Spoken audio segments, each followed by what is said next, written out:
Muy buenos días o tardes para todos. Nos encontramos hoy 31 de julio, listos para analizar Bitcoin y qué puede pasar en los siguientes días y horas.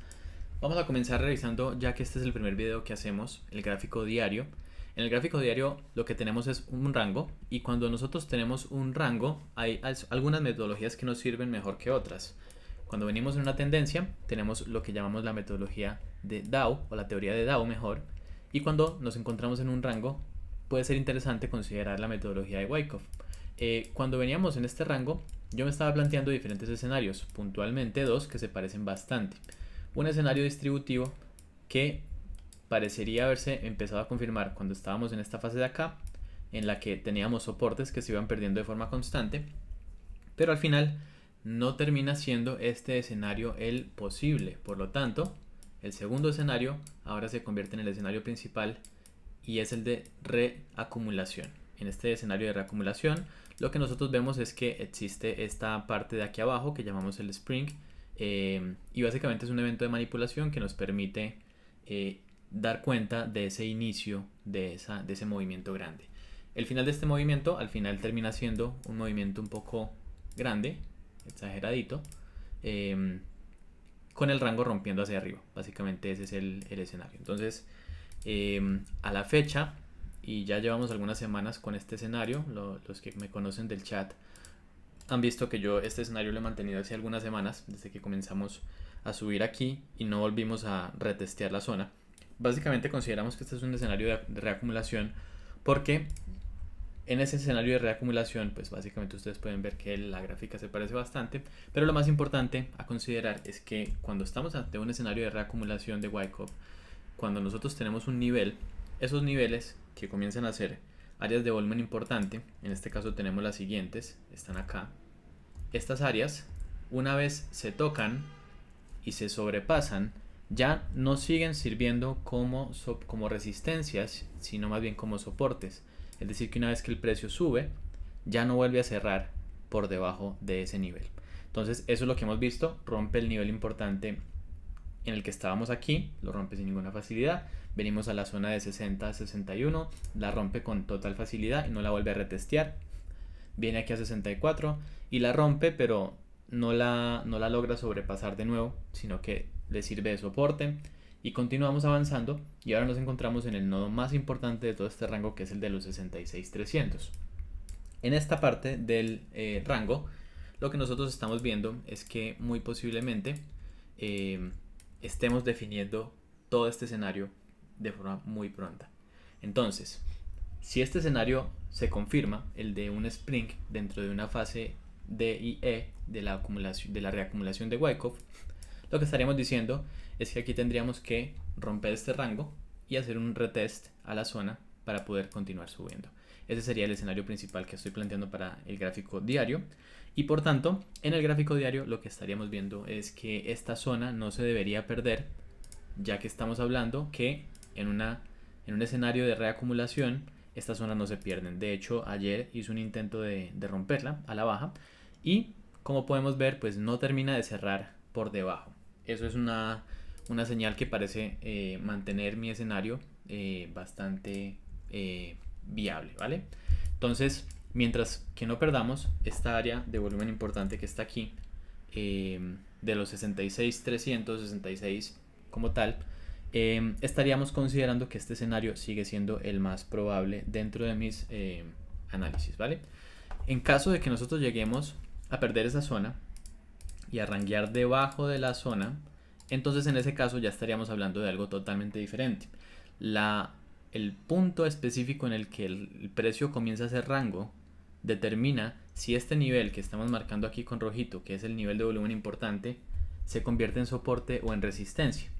Cuando es por encima, estamos hablando que es un soporte y que por tanto el siguiente movimiento debería ser alcista, y si es por debajo, entonces se convierte en resistencia, cosa que no ha pasado, lo que indicaría una posible bajada adicional. Entonces, siendo así y estando el precio por encima del área de volumen importante, seguimos considerando que el escenario principal es alcista. Ahora, puede ser que este rango termine siguiendo su escenario y termine haciendo un movimiento más. Sin embargo, este evento de manipulación que vemos aquí es el que me da pie a mí a pensar que ya estamos próximos a romper este rango. Entonces, sin ningún problema, podríamos hacer un retest de nuevo a la zona de 59. Sin embargo, mi escenario principal sigue siendo el del spring dentro de este escenario alcista en este momento. Entonces, esta es la razón por la que en este momento estoy considerando que es posible que rompamos ese rango. En caso de que no lo rompamos, pues el segundo escenario sería entonces de todas formas hacer un retest a la zona de 71-72 para seguir nuestro movimiento en rango. Tendríamos que analizar en ese caso de nuevo si es que el rango se nos extiende un poco y se nos hace un poco más grande, considerando todo este escenario que estamos viendo. Por ahora, el escenario principal es por lo menos una subida hasta hasta la parte alta de este rango, ¿vale?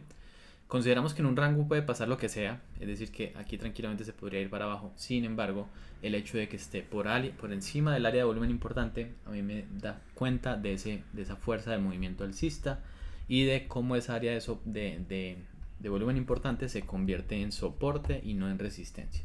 Por tanto, en gráfico diario, el escenario principal sigue siendo el escenario alcista en mi caso. Vamos entonces al gráfico de 4 horas. En el gráfico de 4 horas lo que vemos es una tendencia alcista. En este caso ya empezamos un movimiento que tiene un impulso, un retroceso, impulso, retroceso, impulso, retroceso. Y en este caso, vamos a ver cuántas ondas llevamos. 1, 2, 3, 4. Bueno, aquí ya estamos en una tendencia. Esta tendencia ya tiene un buen recorrido. Y aquí estaríamos entonces continuando con este movimiento, que esta podría ser de hecho la última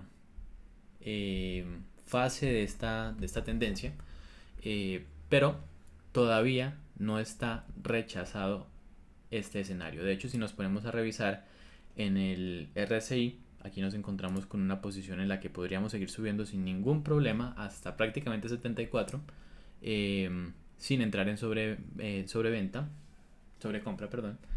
Y en el MACD estamos viendo que estamos a punto de cruzarnos al alza, lo que también nos podría dar cuenta de este impulso alcista, que ya estamos aquí.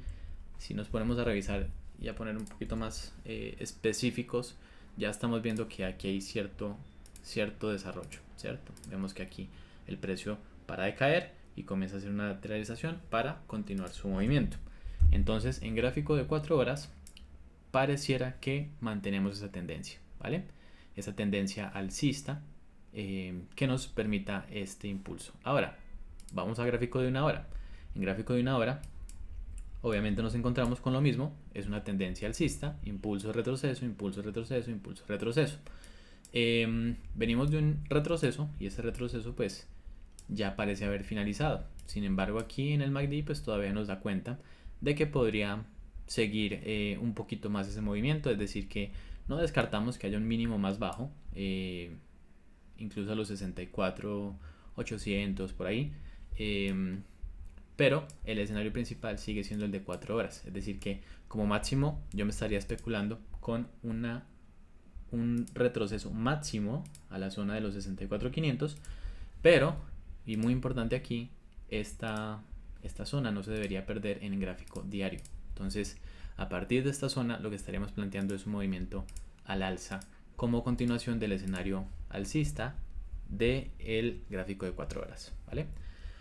Ahora, hoy tenemos diferentes eventos que nos pueden generar volatilidad en el mercado. Puntualmente tenemos los siguientes datos económicos que van a estar presentes en este momento. Entonces, dentro de unas pocas horas, de hecho ya estamos a punto de salir con estos datos, vamos a tener la comparecencia de Powell, de la Fed, y va a ser una sesión importante porque vamos a tener dos eventos. El primer evento, bueno, aquí es que me da un poquito de... Vamos a filtrarlo aquí. Vamos a poner entonces Estados Unidos, por si no sabían, aquí podemos filtrar todo para que sea mucho más fácil. A nosotros prácticamente nos interesa es revisar los eventos de Estados Unidos porque son los que tienen mayor repercusión en lo que tiene que ver con la renta variable internacional, que es lo que estamos haciendo en este caso con Bitcoin. En este caso estamos esperando estos dos elementos. Estos dos elementos son básicamente la expectativa de tasas de interés Y en este caso tenemos el más importante de estos tres eventos, que va a ser este de aquí, el de la conferencia de prensa. En esta conferencia de prensa básicamente lo que esperamos es que Powell responda algunas preguntas de los periodistas, y eso suele generar una volatilidad bastante grande. En el caso de las tasas de interés como tal, la decisión de tasas, ya tenemos una postura bastante establecida en la que es muy posible que se mantengan todavía y que en septiembre sea el momento en el que se logre hacer esa bajada de tasas. Esa bajada de tasas lo que iniciaría sería ese movimiento de un poquito más de inyección de liquidez al mercado, de dinero un poco más económico, y por tanto nos esperaríamos que eso potencie a la larga. Recuerden que esto es una medida que toma meses en verse como tal en los bolsillos. A la larga potencie ese posible movimiento alcista tanto de Bitcoin como del resto de altcoins. Entonces nos encontramos ante un escenario bastante optimista, y lo que esperaríamos para hoy es que se mantengan iguales. En caso de que lleguen a subir, tendríamos un escenario catastrófico en el que todo caería literalmente muy fuerte. Por otro lado, en caso de que lleguen a bajar, también tendríamos una subida bastante grande, pero el escenario esperado es que se mantengan intactas. ¿Y eso qué significa para el precio de Bitcoin? Pues básicamente lo que significa es que vamos a tener algunas velitas como las que hemos estado viendo el día de hoy con estas gráficas de 15 minutos. Vemos que hay una volatilidad bastante marcada, sin embargo, entonces vemos velitas que tranquilamente nos traen el precio un 1.17% abajo, nos bajan $1,000, nos suben $1,000, entonces lo que esperamos es una gran volatilidad para el día de hoy. Sin embargo, esa volatilidad esperamos que no mueva el precio de una forma bastante marcada, a menos que los comentarios de Powell durante la sesión sean bastante indicativos de una inminente bajada de tipos, que ya en parte ha sido descontada por el mercado.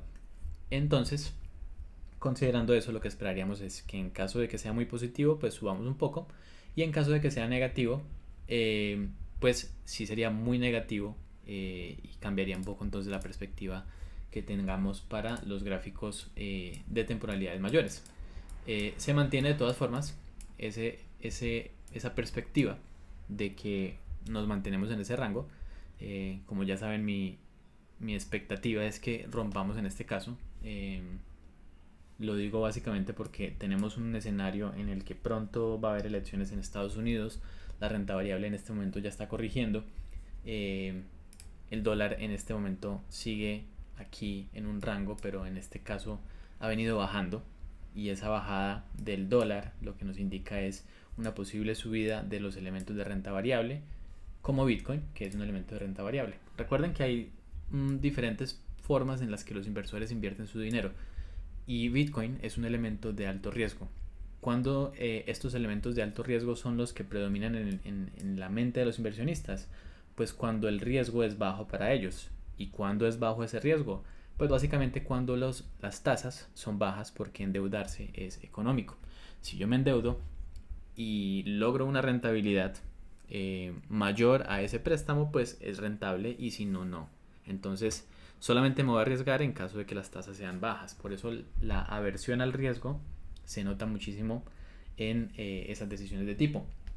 Por lo tanto, las bajadas de tipos terminan siendo muy positivas para el mercado de Bitcoin y de las criptomonedas en general. Entonces espero que este haya sido un escenario que les haya servido en sus análisis. Cuéntenme si quieren que revisemos otras altcoins, o si quieren que hagamos un análisis más específico sobre algo en concreto que quieran, y con muchísimo gusto lo vamos a hacer. Espero que tengan un feliz resto de día y muchos éxitos en sus operativas. Chao, chao.